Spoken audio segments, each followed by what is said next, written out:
Guys, nagsalod kami ng guys, ng tubig ulan kasi napakamahal ng bayarin ngayon guys. Nagbill kami ng guys, hindi pares-parehas bill namin guys. Minsan 1.5, 1.5 yan guys ha, pag sahod kami ng guys, ito yung tubig ay sunod-sunod yung ulan dito sa amin. Pag 3 linggo na, siging ulan guys, nagbill kami ng 1.5 guys.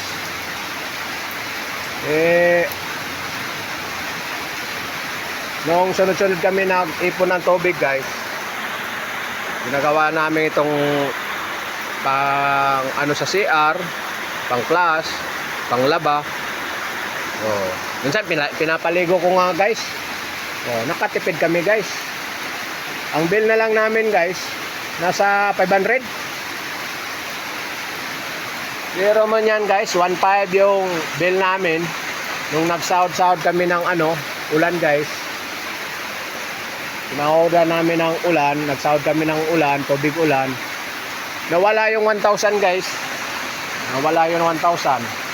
Yung 1,000, dinagdagan namin ng 300. Nakabili kami ng 25 kilos na kuwako guys.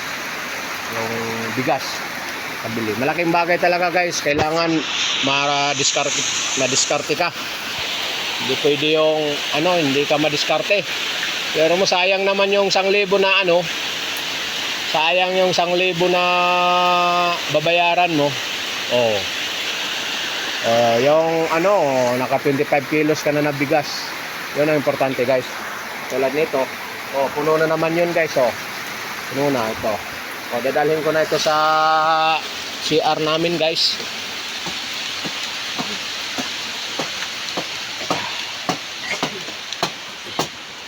Pagyakrap.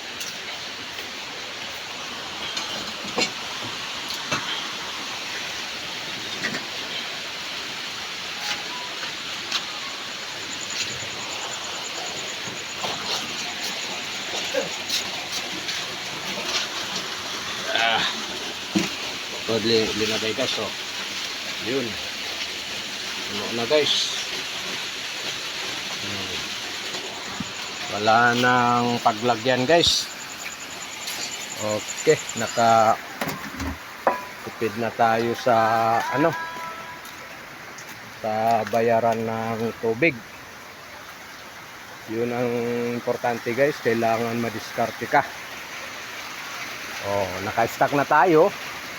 May pampaligo na, panglaba, pang class na CR. Malaking bagay na yun guys.